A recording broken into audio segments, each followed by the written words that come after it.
দেশবাসী সবাইকে বাংলা নববর্ষ 1432-এর শুভেচ্ছা জানাচ্ছি। শুভ নববর্ষ। পহেলা বৈশাখ আমাদের প্রাণের উৎসব, বাঙালির সার্বজনীন উৎসব। পুরো পৃথিবীতে যেখানে যেখানে বাঙালিরা আছেন, আজ আমাদের সবার আনন্দের দিন, বর্ষবরণের দিন। বাংলা সাল গণনা শুরু হয়েছিল কৃষিকাজের সুবিধার জন্য, ফসলি সন হিসেবে। এখনও এদেশের কৃষকরা বাংলা তারিখের হিসেবেই বীজ বোনেন, ফসল তোলেন। বাংলা নববর্ষের এক অবিচ্ছেদ্য অংশ হালখাতা। এখনকার আধুনিক সময়েও এখনও এই হালখাতার ঐতিহ্যকে ধরে রেখেছেন বাংলাদেশের হাটে বাজারে, শহরে বন্দরে।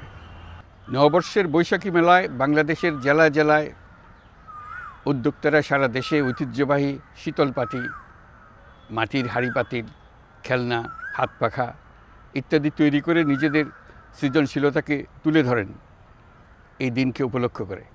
বাংলাদেশের সংস্কৃতি ও ঐতিহ্য রক্ষায় এবং একে এগিয়ে নিয়ে যেতে আমাদের সবাইকে সক্রিয় ভূমিকা রাখার জন্য অনুরোধ জানাচ্ছি। আমাদের এইসব ঐতিহ্য যেন আমাদের নিজেদের মধ্যে সীমাবদ্ধ না থাকে, আমাদের সংস্কৃতি যেন আমরা ছড়িয়ে দিতে পারি বিশ্বের দরবারে।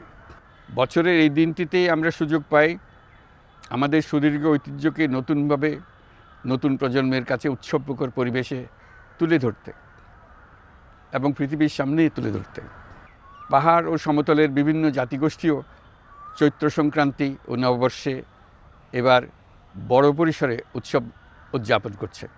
পহেলা বৈশাখ সম্প্রীতির দিন, মহামিলনের দিন, আজ সবাইকে আপন করে নেওয়ার দিন। এবারের নববর্ষ নতুন বাংলাদেশের প্রথম নববর্ষ। আসুন আমরা বিগত বছরগুলোর গ্লানি, দুঃখ, বেদনা, অসুন্দর ও অশুভকে ভুলে গিয়ে নতুন প্রত্যয়ে, নতুন উদ্যমে সামনের দিকে এগিয়ে চলুন নতুন বাংলাদেশ গড়ে তুলি। 24-এর গণ অভ্যুত্থান আমাদের সামনে বৈষম্যহীন বাংলাদেশ গড়ে তোলার সুযোগ এনে দিয়েছে। এই সুযোগ যেন আমরা না হারাই। বৈষম্যহীন বাংলাদেশ গড়াই হোক এবছর নববর্ষের আমাদের অঙ্গীকার। আমি নববর্ষের সকল আয়োজন ও উদ্যোগের সাফল্য কামনা করছি। নববর্ষ 1432 আমাদের সবার জন্য শুভদিনের সূচনা করুক। নববর্ষ আমাদের সকলের জন্য নতুন ও গভীর আনন্দের উন্মোচন করুক, এই কামনা করছি। সবাইকে আবারও আমার নববর্ষের শুভেচ্ছা ও সালাম জানাচ্ছি। আসসালামু আলাইকুম।